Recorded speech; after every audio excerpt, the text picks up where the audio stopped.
Coucou les filles, contente de vous retrouver pour une nouvelle fenêtre de ce calendrier. Donc je le rappelle, vous êtes sur ma chaîne qui s'appelle Audrey V. En dessous un compte Insta si vous voulez me suivre, en dessous une adresse mail si vous voulez m'écrire. Nous sommes dans je ne sais plus quelle fenêtre du calendrier, mais ce qui est sûr, c'est que je me réjouis vraiment de la tournure que prend ce calendrier. Je me réjouis de vos commentaires, de ce qui vous plaît aussi beaucoup autour de ces finalement sujets assez variés que j'ai osé entreprendre sur cette chaîne. J'étais pas toujours sûre de moi et je le suis d'ailleurs pas toujours à chaque fois que j'aborde un sujet qui n'est ni couture ni tricot. Mais je me dis que c'est ce que j'ai envie de faire et comme je le répète très souvent, ce qui compte c'est avant tout de se faire plaisir. Si ces sujets me font envie, alors j'espère qu'ils vous feront envie aussi. J'avais envie de parler budget repas pour Noël parce que moi aussi je dois réfléchir à tout ça. Et alors moi, la période des fêtes, elle est quand même bien chargée au niveau des dépenses parce que j'ai l'anniversaire de mon grand au mois de novembre, j'ai l'anniversaire de mon numéro 2 début décembre et puis bien sûr on a le repas de Noël, les cadeaux de Noël, on a le repas du 25, on a le repas du 31, etc. Ça n'en finit jamais. C'est une période très dense au niveau des dépenses. Je pense que vous ne pourrez qu'être d'accord avec moi. Alors, pour le repas de Noël, il y a vraiment deux teams, deux équipes. Il y a la team qui met les petits plats dans les grands. Et là, je pense à ma maman qui adore ça, sortir sa belle vaisselle, sa belle déco, dresser une belle table. Mais moi aussi, j'adore dresser une belle table et tout ça. Mais je n'ai pas de belle vaisselle. J'ai absolument pas la place pour ranger de la belle vaisselle. Et puis les petits plats dans les grands, aussi au niveau des recettes. C'est vrai que chez mes parents, j'ai toujours été habituée en gros à cette opulence de nourriture sur les soirs de réveillon. Mais de mon côté, j'ai quand même très rarement reproduit ça. C'est pas des choses... Alors j'aime que ce soit comme ça quand on est hyper nombreux, mais comme nous, on fait ça en comité très restreint, du coup je me dis c'est peut-être pas la peine d'en faire autant et de gaspiller autant. Et quand je dis comité très restreint, c'est-à-dire que nous, pour Noël, nous sommes 3. Je serai avec mes 2 garçons et je ne me plains pas, ça me comble de passer Noël avec mes 2 garçons. On ne s'ennuie jamais, en général, on se fait une bonne petite bouffe qui nous correspond, on se fait une petite série de jeux de société derrière, puis finalement la soirée elle se passe comme ça, le temps de déballer les cadeaux, etc. On ne s'ennuie pas. Donc cette année, comme à peu près les 6 dernières années avec mes garçons, on ne va pas exploser le budget repas de Noël. Non, parce qu'on préfère en fait dépenser cet argent dans autre chose. Enfin, je préfère dépenser cet argent dans autre chose. Et autre chose, ça va être notamment les cadeaux. Voilà, je préfère faire plaisir avec les cadeaux qu'avec la bouffe. Et pourtant, en nourriture, on se fait plaisir. Et je vais vous parler un petit peu, c'est un peu du 36-15 My Life, parce qu'il s'agit encore que de moi et de mes garçons. Mais alors, mes garçons ne sont absolument pas ambiance de Noël, à part les cadeaux, et encore, ils aiment pas trop déballer les cadeaux. Enfin, le deuxième plus que le premier, mais le premier, c'est pas un truc qui l'enchante spécialement. Alors, il aime recevoir, bien sûr, mais ce moment où il ouvre les cadeaux ne l'emballe pas plus que ça. Donc en gros, eux, ce qu'ils attendent, c'est que toutes ces conneries soient finies. Voilà, comme ils me disent, il est temps que toutes ces conneries soient finies. Et je peux les comprendre, mais ça m'étonne aussi, parce qu'ils sont comme ça vraiment depuis plusieurs années. C'est pas récent depuis maintenant, et déjà assez jeunes, où normalement on est à fond dans l'ambiance de Noël, ça leur a jamais trop parlé, alors que moi, si, j'étais vraiment à fond avec un grand sapin, etc., plein de petits cadeaux sous le sapin, parfois des calendriers de l'Avent. Quand ils étaient petits, je leur faisais des calendriers avec 24 cadeaux à ouvrir, comme je fais avec vous. Bref, je les ai toujours mis bien dans cette ambiance de Noël, mais eux, ça ne leur parle pas. Et d'ailleurs, c'est assez amusant parce que, alors éloignez les enfants, si des enfants en âge de croire encore au Père Noël sont là, baissez le volume ou mettez un casque. Mais depuis que mes garçons ont appris que finalement le Père Noël n'existait pas, ils m'en ont un peu voulu. Et je les comprends, là aussi, je me dis c'est vrai qu'on prend quand même un peu nos gosses pour des tartuffes quoi. Ils m'en ont un peu voulu de leur faire croire à quelque chose qui n'existe pas. Et quand ils ont compris que en fait c'est nous qui arrangions tout ça, et ils ont eu l'impression qu'en fait on leur avait menti toutes ces années et qu'il n'y avait pas besoin de ça pour qu'il y ait une magie de Noël. Je peux comprendre, même si moi j'ai absolument pas vécu ça comme ça quand j'étais enfant. Pour moi c'était, voilà, je me souviens pas d'avoir été perturbée quand j'ai appris que le Père Noël n'existait finalement pas. Donc bref, ça peut faire réfléchir quand même sur toutes ces choses qu'on dit à nos enfants, la petite souris, le père fouettard, tous ces trucs-là. Ça apporte un peu de réflexion, puis ça fait surtout des débats que je trouve hyper intéressants en famille. Alors il faut évidemment pour ça qu'ils soient un peu plus grands, parce que s'ils y croient encore et que vous voulez conserver cette magie, n'oubliez pas qu'ils risquent de vous en vouloir vouloir ensuite de leur avoir menti pendant toutes ces années. Donc en plus de ne pas être férus de cette période de Noël, mes enfants ne sont pas non plus des grands fans de gastronomie française. Et tout ce qui va être des spécialités qu'on a tendance à sortir les soirs de fête, notamment les soirs de réveillon, alors eux, c'est clair, j'oublie. Donc j'oublie les escargots, ils aiment pas ça. Alors moi j'aimais bien ça, je crois, mais ça fait quand même quelques années que j'en ai pas mangé. Le foie gras, n'y pensons même pas, ils n'aiment pas ça, moi j'aime toujours ça. Les huîtres, là c'est moi qui aime pas, j'ai été malade une fois et je veux plus jamais manger d'huîtres, et même en voir me met dans un état un peu nauséeux. C'est très très bizarre. Les seules choses qu'ils vont aimer, alors mon plus jeune adore le saumon fumé, mais on en mange toute l'année, je dirais, on n'attend pas le jour du réveillon, parce qu'en plus le jour du réveillon, le saumon, le prix du saumon s'envole, hein. C'est la même chose que vous aviez toute l'année dans les rayons, sauf que là, au lieu d'être à 5 € le paquet, il est à 10, allez savoir pourquoi. Puis alors, si vous leur parlez de chapon, de dinde, machin, alors là, ça leur échappe complètement. Eux, c'est pas du tout leur truc. Donc, je suis obligée de composer avec tout ça. Vous remarquerez que du coup, ça me fait économiser beaucoup, parce que s'il y en a un qui était fan de foie gras et un qui était fan de ceci et de cela, je voudrais leur faire plaisir, donc j'achèterai tout ça. Comme ils ne sont pas fans, ça me permet vraiment de réduire le budget nourriture. Et comme on veut pas non plus un repas qui s'étale sur 3 heures, parce que on est 3 et on a d'autres choses à faire après le repas, et maintenant ce qu'on fait, c'est la raclette, la fameuse raclette. En fait, on s'est rabattu sur la raclette parce qu'il y a quelques années, on s'était dit, ah mais allez, pour le soir de Noël, on commande japonais. Et en fait, le 24 matin, je me dis, je vais quand même les appeler parce qu'ils vont avoir beaucoup de commandes, donc on va pas les prendre de court, donc j'appelle le 24 matin. Et en fait, tous ceux que j'ai appelés m'ont dit, ah mais non, mais on fait pas de livraison le 24 au soir. Bon, on mangera pas japonais, et donc du coup, on était un peu dans l'urgence. Donc je suis allée faire des courses très vite, où j'ai pris de quoi faire une raclette. Et depuis 2 ans maintenant, quand je fais cette raclette, je m'inspire très largement d'une superbe raclette que j'avais vécue avec des copines couture, notamment au niveau du fromage, où vous pouvez vraiment varier. Et je me souviens d'une raclette Morbier, Saint-Nectaire.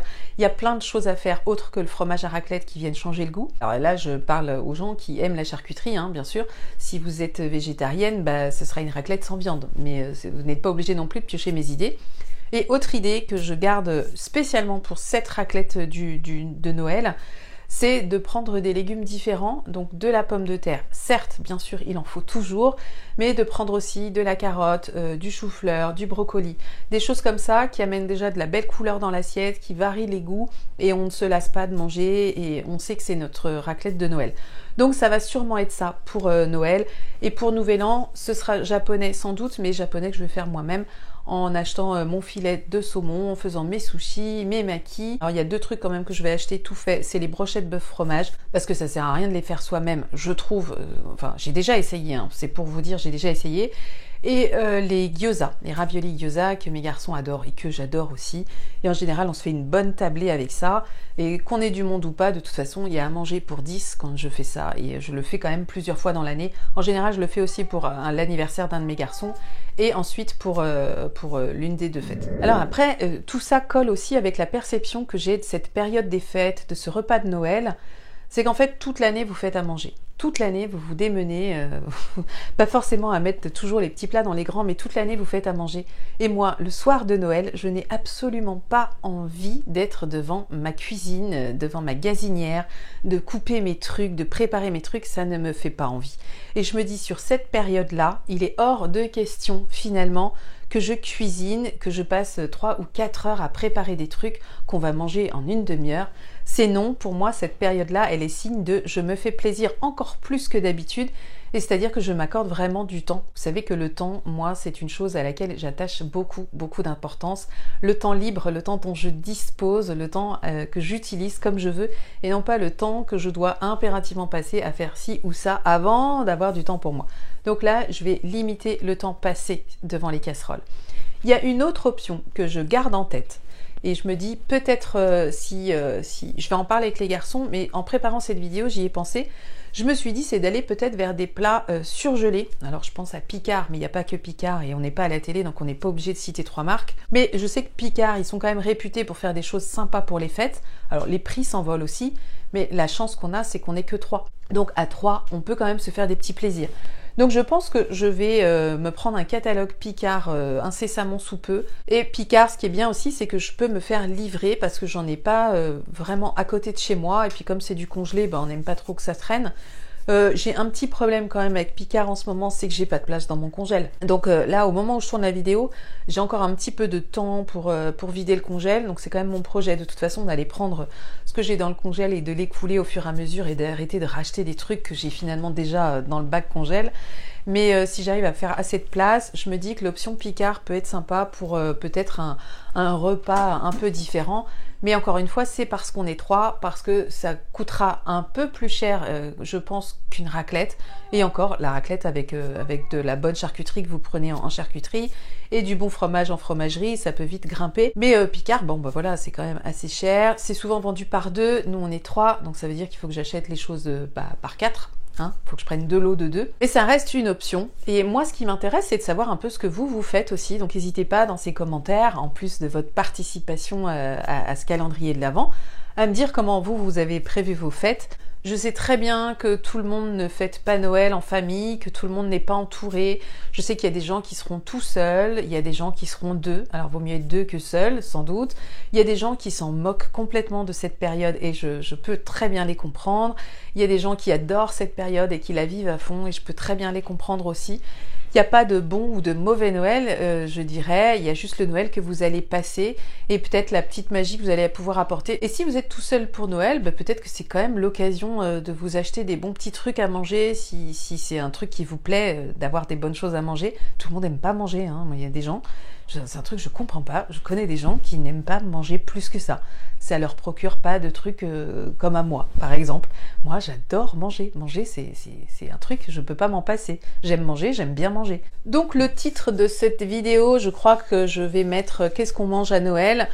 Bon, voilà, du coup, je vous pose la question, qu'est-ce que vous allez manger, vous, à Noël? Et autre chose qui m'intéresse, s'il y a des végétariennes ou des véganes qui me regardent, j'aimerais bien savoir quel est votre repas de Noël. Parce que c'est vrai qu'en ce moment, mes garçons, et depuis un petit moment, ils sont plus trop attirés par la viande, ils sont plus poissons. Mon plus jeune est vraiment très poisson. Et ça m'intéresse de savoir ce qu'on peut faire sans viande, parce que je me suis pas penchée sur le sujet, mais ça peut être une bonne idée aussi.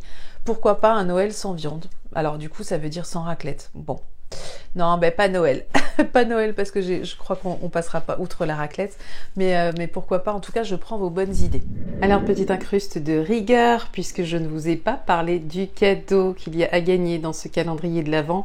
Ça va arriver de plus souvent que je me tape des incrustes dans mes vidéos pour vous présenter les cadeaux, le cadeau du jour. Parce que je tourne mes vidéos, mais je n'ai pas encore bien réparti mes lots à gagner. Donc, je le fais au fur et à mesure. Et ça marche très bien comme ça ne vous empêche de toute façon pas de participer, c'est juste mon organisation à moi qui est un petit peu défaillante sur le sujet. Alors aujourd'hui, ce que vous allez pouvoir remporter, je suis très contente parce que c'est une marque que j'aime beaucoup, une marque que j'ai pas mal cousue. Je vous propose de remporter un tissu, un coupon de tissu de 2 mètres à valoir chez Bleu Tango. Vous allez donc pouvoir choisir votre coupon. La marque Bleu Tango, vous la connaissez si vous me suivez depuis quelques temps. Je vous en ai présenté 2 livres de la créatrice Lou Ripoll. Et ce que vous connaissez forcément, c'est ma garde-robe éco-responsable. J'avais cousu plusieurs tenues que j'ai encore portées cet été. Je n'avais rien cousu pour l'hiver, pour la saison qui est en ce moment. Mais en tout cas, je suis très contente des patrons que j'ai cousus chez Bleu Tango, et notamment de Lou Ripoll. Il y avait aussi un livre avec une garde-robe workwear, plein de vêtements du quotidien. Je vous en avais aussi fait la présentation, donc 2 vidéos à regarder sur ma chaîne si vous ne le saviez pas. Les présentations de livres couture sont récurrentes ici. Donc 2 mètres de tissu chez Bleu Tango. Vous allez voir les tissus Bleu Tango, c'est vraiment, je trouve, des tissus à part. Les imprimés sont très travaillés, c'est pas ce que vous allez retrouver partout ailleurs. Voilà, c'est vraiment des coupons qui se distinguent, il n'y a pas à dire, de partout ailleurs. Donc vous avez bien de la chance, moi je n'ai encore jamais cousu de tissu Bleu Tango. Ça arrivera peut-être un jour quand mon envie de coudre sera revenue. Donc je vous laisse participer, je rappelle les règles vite fait. Pour participer, il y a 3 choses impératives dont on ne se passera pas à faire. c'est-à-dire me laisser un commentaire dans lequel vous écrirez que vous participez, vous me direz pour quel lot vous participez, maintenant vous le connaissez, et puis vous me mettez un petit smiley. Vous avez jusqu'à minuit pour participer, la gagnante sera affichée en commentaire épinglé en dessous de cette même vidéo dès demain. Donc je vous laisse aller découvrir tout ça, et je vous laisse reprendre le cours normal de cette vidéo qui est bientôt fini. Voilà, c'est terminé, petite vidéo assez courte, un petit peu différente. On a encore parlé de bouffe sur cette chaîne, mais ça devient n'importe quoi, hein, dites-moi. Je vous remercie d'être restés jusqu'au bout, j'espère que vous serez nombreuses à participer. Donc je vous souhaite une belle journée, une belle soirée, et je vous dis à demain les filles. Ciao!